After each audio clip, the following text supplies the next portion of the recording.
네, 오늘은 하나님의 마음이라는 제목으로 같이 하나님의 말씀 나누도록 하겠습니다. 오늘 우리가 읽은 말씀을 우리 성도님들은 대부분 잘 아시는 말씀이라 생각됩니다. 이 요나 이야기죠. 하나님께서는 요나를 부르셔가지고요, 저 아수르의 수도인 니느웨에 가서 하나님의 말씀을 전하게 하셨습니다.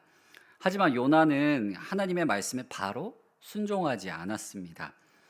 요나는 아수르의 수도 니느웨에 가서 이 하나님의 뜻을 전하라는 그 말씀을 분명 들었습니다. 그런데 왜 요나는 하나님의 말씀을 듣자마자 왜 도망쳤을까요? 요나는 선지자로서 하나님을 잘 알았습니다. 어떤 하나님을 잘 알았을까요? 사랑의 하나님, 그리고 자비와 긍휼이 많으신 하나님을 알았습니다.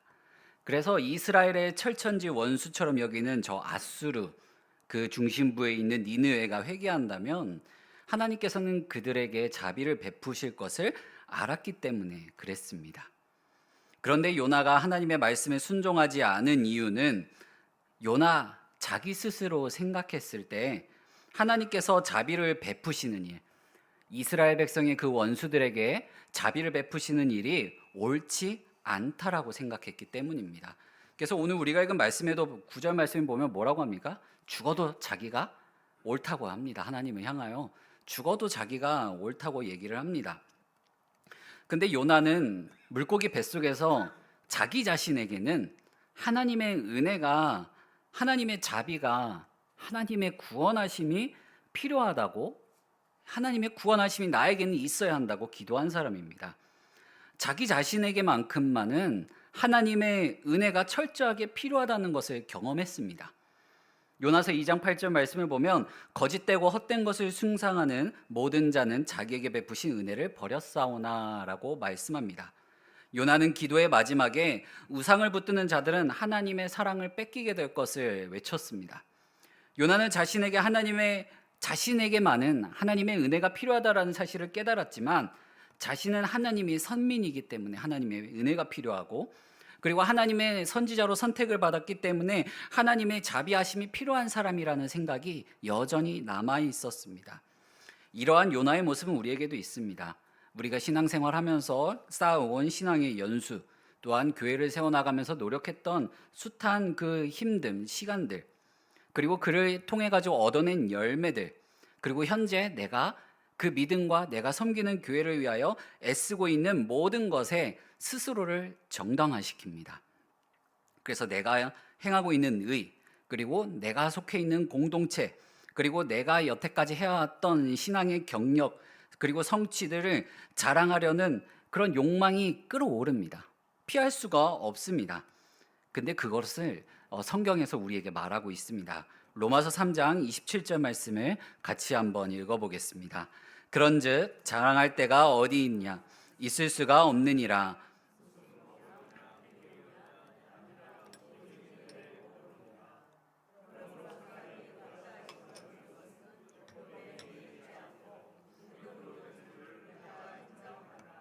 하나님은 다만 유대인의 하나님이시냐?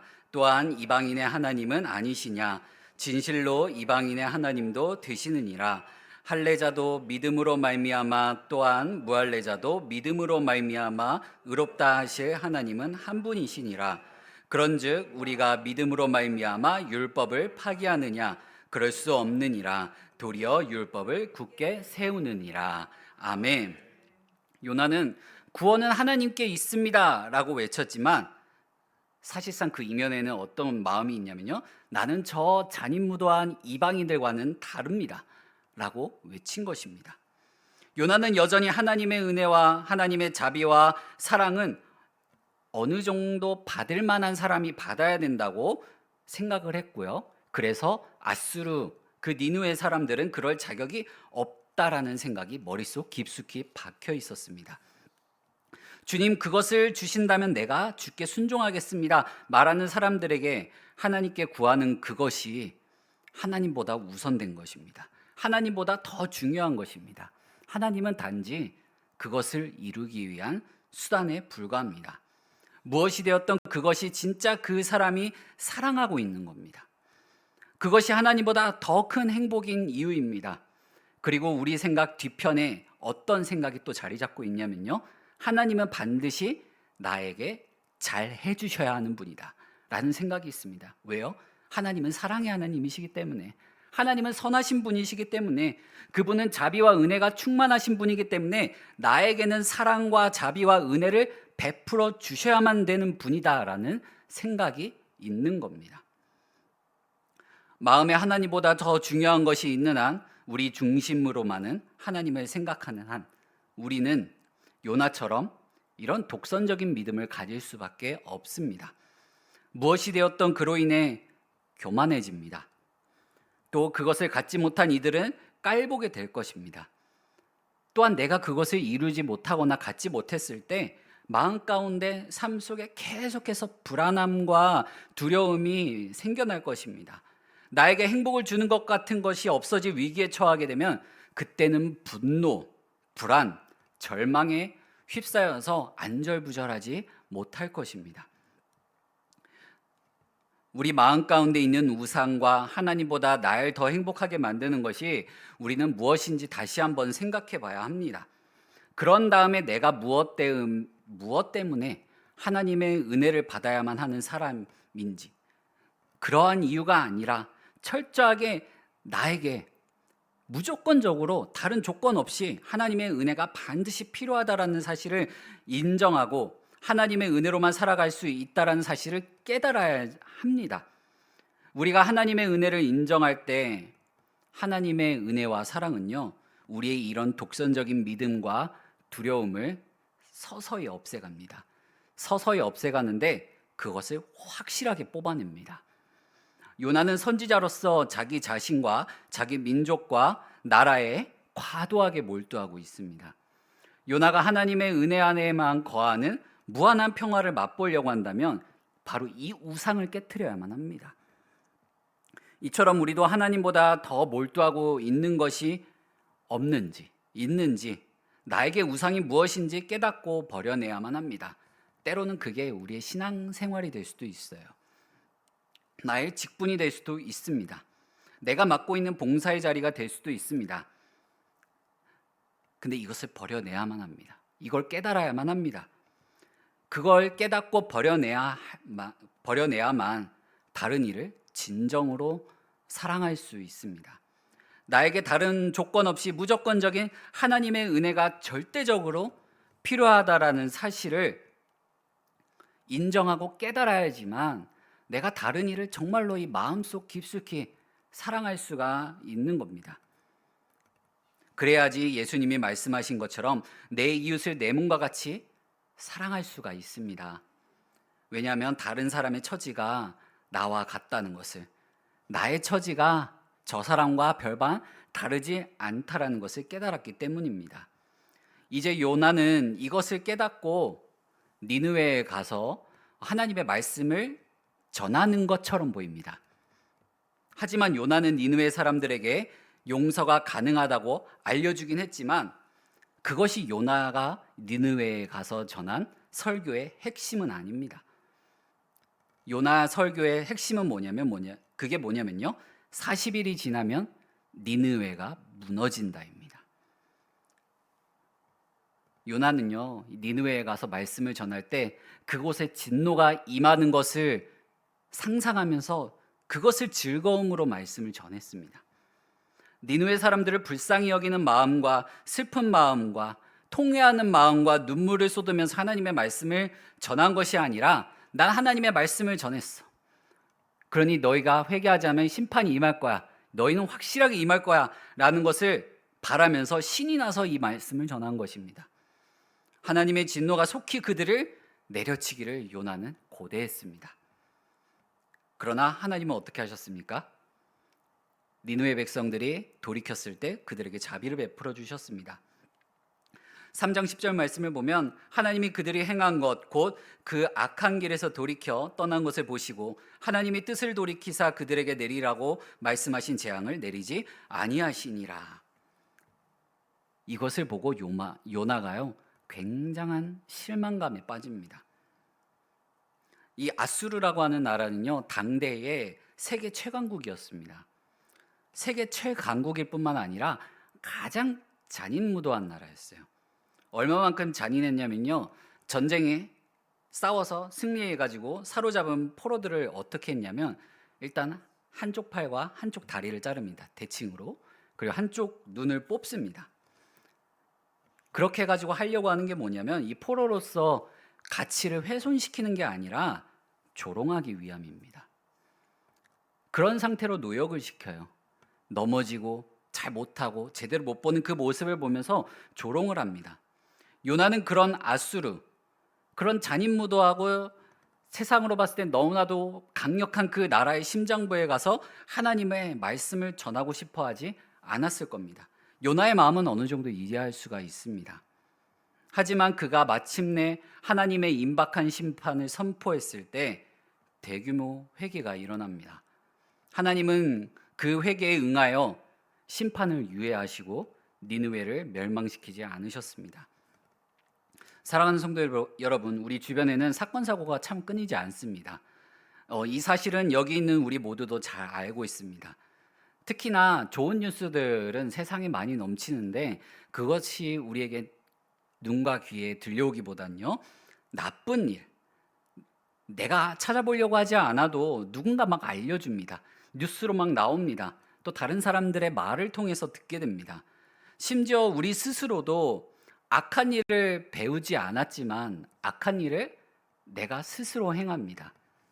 여기서 자녀분들에게 거짓말은 이렇게 해야 되는 거야. 표정은 어떻게 해야 돼? 이런 걸 가르치신 분은 한 분도 안 계실 겁니다.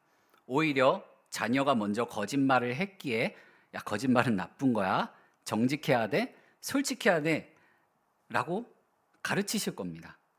우리의 본성은 이미 썩을 대로 썩은 죄인입니다. 하지만 하나님은 우리가 스스로 그 사실을 깨닫고 돌이킨다면 은혜를 베풀어 주시는 분입니다. 오늘 우리가 읽은 말씀 속에 놀라운 일이 일어났습니다. 니느웨 사람들이 바로 회개한 겁니다. 그들의 악한 길에서 떠나 서로가 돕기 시작하면서 높은 사람, 낮은 사람 막론하고 사람과 사람과의 관계가 회복되는 모습을 보여주고 있습니다. 니느웨에 일어난 놀라운 일은요, 오늘날에도 비슷한 모습을 보입니다. 오늘날에도 대규모 폭력의 기록들은, 그런 가슴 아픈 사건들은 우리가 쉽게 보고 듣고 또 그 사실을 믿습니다. 다양한 계층의 사람들이 불의에서 돌이키기로 합의한다라는 것은 좀처럼 듣기도 힘들고요, 그 얘기를 믿지도 못합니다. 오히려 곡해 해석하기도 합니다. 바로 그런 일이 니느웨에서도 일어났고요, 지난 주일을 통해서 우리 대한민국 중심에서도 그 일이 일어났습니다. 불의에서 돌이키고자 외쳤던 그 외침은요, 막 차량 혼자 막 그런 혐오 집회가 열렸다는 식으로 곡해 해석되었습니다. 하지만 그 일을 통해서 참 수많은 그리스도인들이 용기를 얻었습니다. 그 전까지는 마치 엘리야처럼 하나님을 섬긴 사람이 나 혼자만 남았습니다 라고 외쳤지만 실상 그 자리에 모인 것은 하나님께서 엘리야에게 말씀한 것처럼 바알에게 무릎 꿇지 않은 7천 명을 남겨둔 것과 같은 그런 장면을 우리에게 보여주셨습니다. 하나님의 말씀과 하나님의 사랑은 우리가 상상하는 것보다 훨씬 더 강력한 능력을 가지고 있습니다. 그런데 요나는 그것을 매우 싫어했습니다. 요나의 이런 반응은 어떻게 선지자가 저럴 수 있을까? 요나는 당대 정말 위대한 선지자가 맞습니다. 그런데도 그가 이러한 반응을 보여주는 게 충격적이고 이해가 가지는 않습니다. 요나의 문제는 구체적으로 무엇이었는지 2절 말씀에 요나는 이렇게 말합니다. 여호와께 기도하여 이르되 여호와여 내가 고국에 있을 때에 이러하겠다고 말씀하지 아니하였나이까? 그러므로 내가 빨리 다시스로 도망하였사오니 주께서는 은혜로우시며 자비로우시며 노하기를 더디하시며 인애가 크시사 뜻을 돌이켜 재앙을 내리지 아니하시는 하나님이신 줄 내가 알았음이니이다. 요나가 이제껏 하나님과 말다툼을 벌인 겁니다. 2절과 3절은 바로 이렇게도 해석할 수 있습니다. 주님, 당신이 나 이렇게 나올 줄 알았습니다. 이 사람들은 정말로 악합니다. 근데 지금 이 사람들이 회개하고 돌이키고 악한 모습에서 돌이키는 것처럼 보여지는 건 하나님의 심판의 말씀에 겁을 먹었기 때문입니다. 그렇다고 이들이 하나님을 예배한 것도 아니지 않습니까? 그냥 달라진 모습만 보여주신 겁니다. 그런데도 왜 주님은 저들에게 은혜와 자비를 베푸십니까? 사랑과 은혜가 많으신 하나님, 당신이 이번엔 좀 너무했습니다. 라고 말하는 것과 같습니다. 여호와라는 하나님의 이름은 요나서 2장 이후에는 등장하지 않았습니다. 근데 오늘 우리가 읽은 요나서 마지막에 가서야 이 언약의 하나님의 이름, 인격적인 하나님을 나타내는 이 여호와의 이름이 등장을 합니다. 이 여호와의 이름은 하나님께서 자기 백성에게만 보여주셨습니다. 들려주셨습니다. 여기서 요나는 이스라엘이 하나님과 맺은 그 인격적인 언약, 구원자의 언약을 두고서 하나님과 말다툼을 하고 있는 겁니다. 주님은 이스라엘 백성들을 지키시고 그들을 통해서 세상에서 하나님의 뜻을 이루시겠다고 약속하셨습니다. 하나님은 어떻게 자기 백성을 이렇게 들어 사용하시겠다, 보호해 주시겠다 말씀하시고 약속하시면서 자기들에게 있어서 이 철천지 원수와 같은 이 아수르 백성들, 원수들에게 이런 자비를 베푸실 수 있을까요? 우리도 지금 그런 시간을 보내고 있습니다. 다시 죄를 범하지 않기 위해 예수님의 마음, 하나님 아버지의 마음을 아프지 않기 위해서 오히려 하나님을 기쁘시게 하기 위해 하나님의 뜻을 전하고 그 뜻대로 살아가려고 노력합니다. 다른 것이 아니라 바로 하나님의 사랑, 그것을 우리 삶 가운데 실천하려고 합니다. 그 일을 위해서도 우리가 태신자 작정을 했죠. 또 복음을 전하기 위해 우리가 하나님의 말씀을 또 묵상하고 또 하나님의 말씀을 붙들며 기도하며 나아가고 있습니다. 그런데도 이 태신자들에게 진정 하나님의 사랑과 은혜와 자비를 전해주려면요, 우리가 깨달아야 하는 사실이 있습니다. 이웃을 내 몸과 같이 사랑하기 위해서 우리가 깨닫고 인정해야 될 사실이 있다는 말입니다. 첫 번째가 뭐냐면 우리는 철저하게 부패한 죄인, 완벽한 죄인이라는 사실입니다. 요나는 하나님의 사랑을 전하기 위해 니느웨로 보내졌습니다. 하지만 요나는 자신 또한 죄인이라는 그 사실보다는요, 하나님의 선택받은 이스라엘 백성이라는 것, 또 그 중에서도 선택받은 선지자라는 그 생각이 너무나도 강했어요. 영적인 교만에 너무나도 빠져 있었습니다. 그래서 하나님의 사랑을 제대로 알지 못했습니다. 요나는 하나님의 사랑을 어떻게 알았냐면요, 편애로 알았습니다. 편애. 성경 안에서는 이 편애로 말미암아 숱한 문제들이 발생합니다. 요셉도 그 편애의 피해자 중 한 명입니다. 예수님께서는 사랑에 대해서 이렇게 가르치십니다. 마태복음 22장 37절에서 40절 말씀을 보게 되면 예수께서 이르시되 내 마음을 다하고 목숨을 다하고 뜻을 다하여 주 너의 하나님을 사랑하라 하셨으니 이것이 크고 첫째 되는 계명이요 둘째도 그와 같으니 내 이웃을 내 자신과 같이 사랑하라 하셨으니 이 두 계명이 온 율법과 선지자의 강령이니라. 아멘. 바로 요나가 니느웨에 가서 전해야 할 하나님의 말씀은요, 하나님을 사랑하는, 자기와 자기 민족과 자기 자신을 사랑하는 마음이 우선되는 게 아니라 하나님을 사랑하는 그 마음이 가장 우선되어서 그 마음을 가지고서 내 이웃을 내 몸과 같이 사랑하라는 이 선지자의 강령을 행해야만 했습니다. 하지만 요나는 하나님을 사랑하기보다 자기 자신과 자기 백성을 사랑하는 이 자기 중심적인 사랑만 했습니다. 우리도 요나와 다를 바 없습니다. 그렇게 우리는 스스로 어떻게 할 수 없는 죄인이라는 사실을 인정해야만 합니다. 두 번째는 뭐냐면 돌이키는 순종이 있어야만 합니다. 그냥 돌이키는 게 아닙니다. 철저하게 돌이키는 순종이 있어야만 합니다. 요나는 하나님의 말씀에 불순종해서 다시스로 가려고 욥바로 내려갔다 배를 탔다가 큰 폭풍을 만나 이 제비뽑기에 뽑혀가지고 바다에 던져졌습니다. 그러다가 이제 큰 물고기에게 삼켜지죠. 그리고 물고기 뱃속에서 회개 기도하며 살아서 나왔습니다. 진정한 회개는 아니었지만 하나님께서 니느웨 사람들에게 베풀어 주셨던 은혜와 자비처럼 그러한 은혜와 자비가 요나에게도 내려졌습니다. 요나는 물고기 뱃속에서 진심으로 회개한 것처럼 보였습니다. 도무지 살 수 있을 것 같지 않던 그 물고기 뱃속에서 요나는 하나님의 은혜를 붙잡아야만 했습니다. 그것밖에 없었습니다. 하나님의 말씀을 겁없이 전하라는 그 명령에 순종하는 것처럼 보여졌습니다.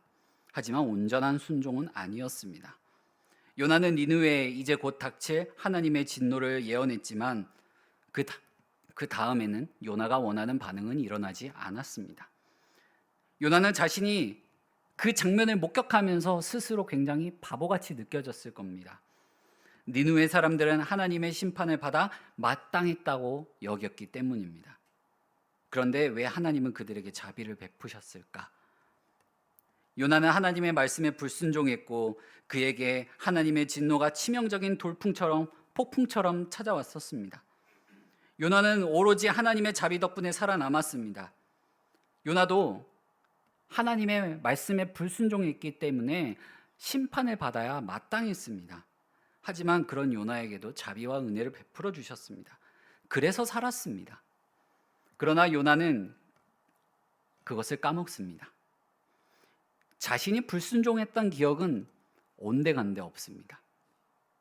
하나님의 은혜에 배은망덕한 종처럼 용서받고도 다른 이들을 용서하기를 거부한 것입니다. 이것을 예수님께서 비유로 알려주셨죠. 뭘까요? 용서할 줄 모르는 종에 관한 비유로 알려주셨습니다. 바로 요나의 입장이 용서할 줄 모르는 종과 같은 입장입니다.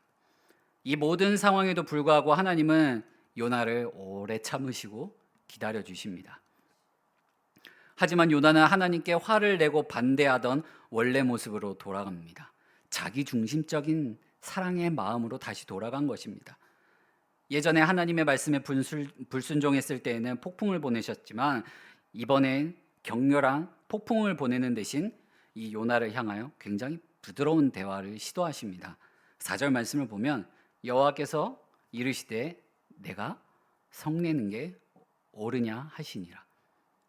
하나님은 성난 요나에게 굉장히 겸손하게 교훈을 주시면서 성난 그의 마음을 화가 분노가 끓어오르는 그의 마음을 위로해 주십니다.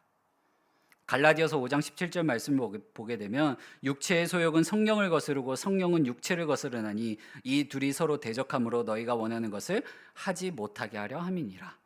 에베소서 4장 22절에서 24절 말씀도 보면 너희는 유혹의 욕심을 따라 썩어져가는 구습을 따르는 옛사람을 벗어버리고 오직 너희의 심령이 새롭게 되어 하나님을 따라 의와 진리의 거룩함으로 지으심을 받은 새 사람을 입으라 라고 말씀합니다. 사도 바울은 우리 안에 이 옛사람과 새사람이 싸운다고 얘기를 합니다. 이 모습을 요나가 그대로 보여주고 있습니다. 우리는 여전히 죄인입니다. 하나님은 우리 마음을 다 아시고 그러면서도 하나님의 사랑과 오래 참음에는 끝이 없으셔서 끝없이 반항하는 우리의 손을 끝까지 붙들어 주고 계십니다. 바로 이 사실을 우리가 알아야만 합니다. 깨달아야만 합니다. 이 사실을 알 때에 비로소 우리는 하나님의 깊은 위로를 받을 것이고 하나님께로 우리의 마음을 향할 수가 있고 그 하나님의 마음을 가지고서 내 주변에 있는 사람들을 진정으로 사랑할 수 있는 겁니다. 그들에게 진정으로 복음을 전해줄 수 있는 것입니다. 요나는 지금 하나님에게 성내고 있습니다. 그런 요나에게 하나님은 한 번 더 찾아오셔서 그를 설득하십니다. 하지만 요나는 여전히 자기 생각만 가득합니다. 하나님의 자비에 대한 요나의 반응은 누가복음 15장의 이 돌아온 탕자에 관한 예수님의 비유에 나오는 이 형의 마음과 같습니다. 요나는 하나님이 죄인들에게 자비를 베푸시는 것을 보고 굉장히 마음이 상했습니다. 요나의 모습은 돌아온 탕자 비유에서도 너무나도 이 형의 모습과 일맥상통하듯이 보여집니다. 하나님은 니느웨를 향해 다시 오래 참으시겠다고 하셨지만 요나는 여전히 그곳에 뭐가 벌어지지 않나라는 그 마음을 가지고 밖에 들어앉습니다. 하나님이 니느웨를 긴 시간 동안 봐주시지 않기를 바라는 마음으로 그곳에 앉은 것입니다. 4장 6절 말씀을 보면 하나님 여호와께서 박넝쿨을 예비하사 요나를 가리게 하셨으니 이는 그의 머리를 위하여 그늘이 지게 하여 그의 괴로움을 면하게 하려 하심이었더라. 요나가 박넝쿨로 말미암아 크게 기뻐하였더니. 여기서 크게 기뻐하였더니라는 말은 너무너무 기뻤다라는 겁니다. 깊은 낙심을 겪었죠. 실망감에 빠졌던 요나입니다. 밖에 나가서 기다리는데도 이 햇볕까지 막 내리쬐니까 어떤 마음이가 되는 게 없네 정말 막 이런 마음이 들었을 겁니다.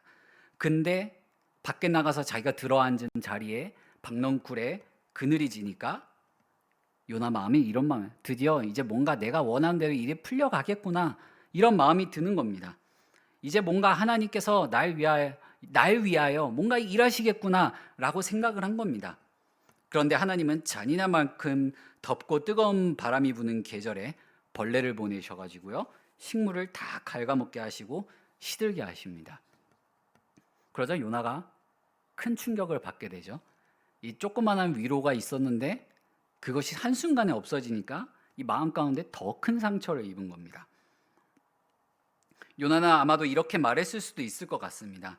나는 하나님을 믿는 사람인데, 나는 하나님의 선지자인데, 하나님의 말씀을 내가 전했는데, 하나님의 말씀에 내가 순종했는데 왜 나에게 이런 일이 생기는 걸까? 절망과 함께 불어오는 이 뜨거운 바람 속에 요나의 분노는 더욱더 활활 타오릅니다. 8절 말씀을 보게 되면 해가 뜰 때에 하나님이 뜨거운 동풍을 예비하셨고 해는 요나의 머리에 쪼임에 요나가 혼미하여 스스로 죽기를 구하여 이르되 사는 것보다 죽는 것이 내게 나으니이다 하니라. 너무나도 이 깊은 우울감과 절망감에 빠진 이 요나를 보게 됩니다. 이 마음이 스스로 얼마나 괴로웠으면 하나님 내가 죽었으면 좋겠습니다 라고 고백을 하고 있는 겁니다. 하지만 이 모든 일은 이런 독선적인 믿음을 가진 요나를 다루시기 위한 하나의 하나님께서 행하신 작업이었습니다. 요나에게 건네신 하나님의 마지막 말씀은 도저히 어떻게 요나가 반박할 수 없는 말이었습니다. 10절에서 11절 말씀을 보게 되면 여호와께서 이르시되 내가 수고도 아니하였고 재배도 아니하였고 하룻밤에 났다가 하룻밤에 말라버린 이 박넝쿨을 아꼈거든. 하물며 이 큰 성읍 니느웨에는 좌우를 분별하지 못하는 자가 12만여 명이요 가축도 많이 있나니 내가 어찌 아끼지 아니하겠느냐 하시니라. 아멘. 이 10절과 11절에 아끼다라는 단어는요 이 긍휼이라는 표현입니다.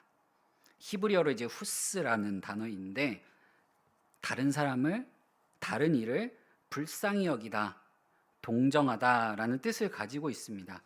이 단어는 누구 또는 무엇으로부터 인해 슬퍼하고 마음이 부서져서 우는 것을 뜻합니다. 그런데 하나님은 요나에게 너는 그 식물을 긍휼히 여겼다라고 말씀합니다.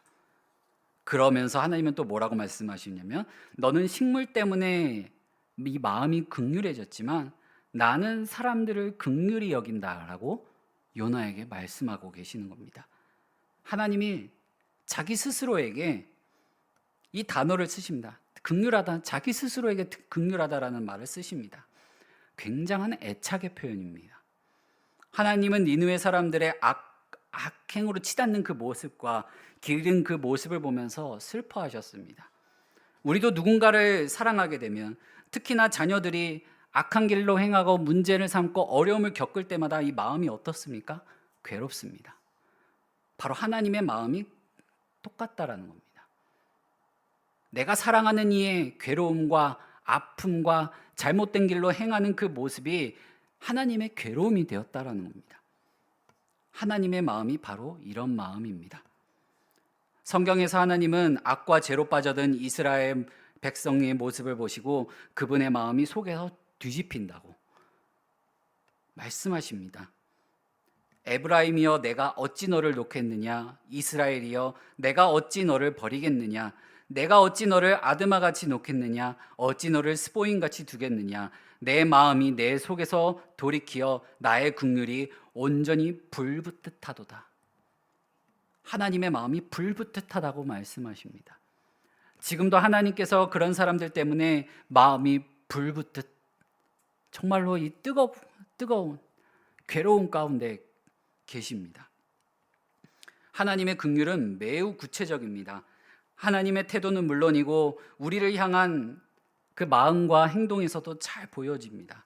하물며 이 큰 성읍 니느웨에는 좌우를 분별하지 못하는 자가 12만여 명이요 가축도 많이 있나니 내가 어찌하여 아끼지 아니하겠느냐 하시니라.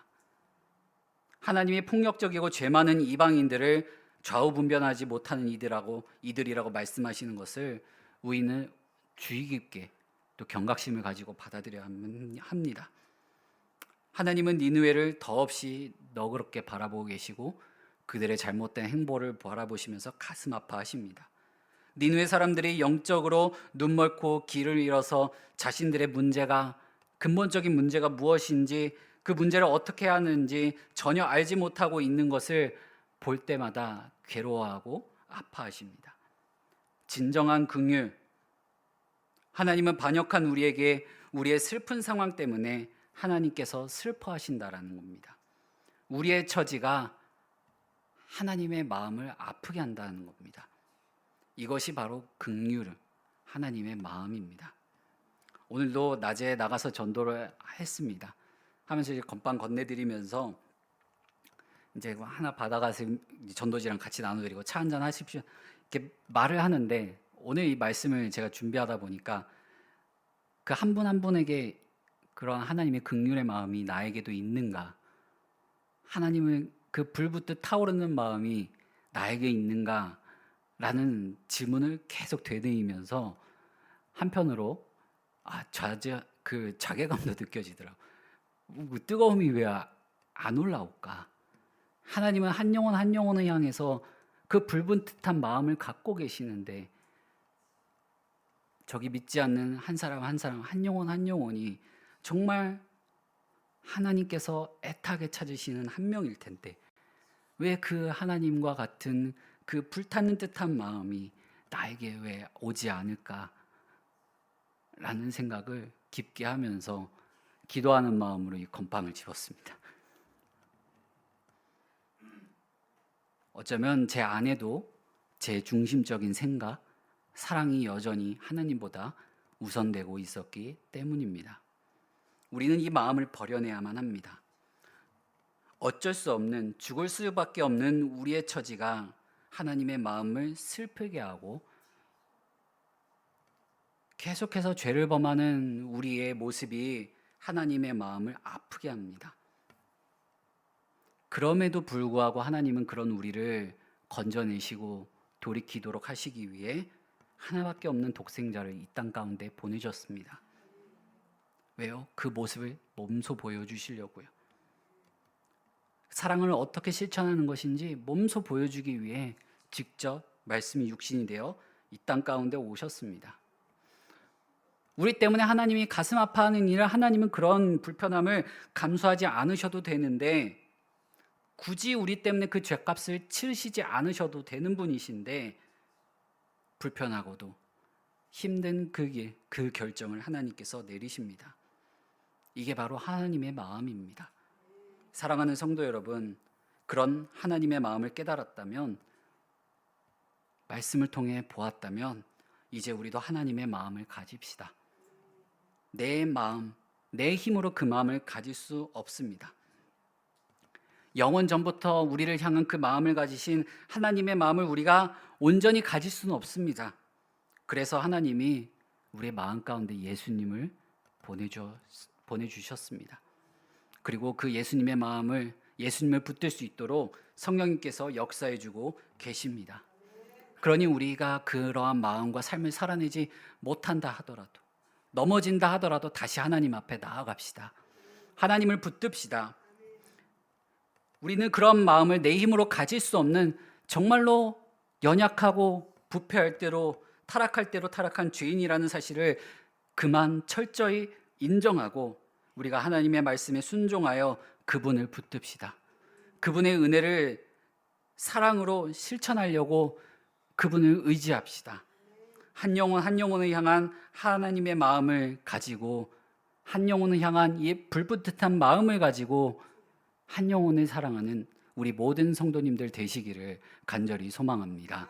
이 시간 함께 같이 기도하겠습니다. 이 시간 기도할 때 우리가 함께 태신자를 놓고 작정했던 분들을 생각하면서 하나님, 그분을 향한 하나님의 마음을 나에게 달라고, 하나님, 그 마음을 내가 가질 수 없으니 그들을 향한 하나님의 마음을 나에게 달라고 기도했으면 좋겠습니다. 두 번째로는 우리가 이 포괄적 차별금지법을 앞두고 또한 그 가운데 아파하고 있는 그런 소수의 사람들이 있습니다. 우리가 그들을 경멸의 눈으로 바라보는 것이 아니라 그들 또한 하나님께서 불붙듯한 마음으로 바라보고 계시고 돌이키기를 바라고 계신다는 그 마음을 깨닫고 그들을 위하여서도 하나님의 마음을 가질 수 있게 해달라고 우리 시간 같이 합심하여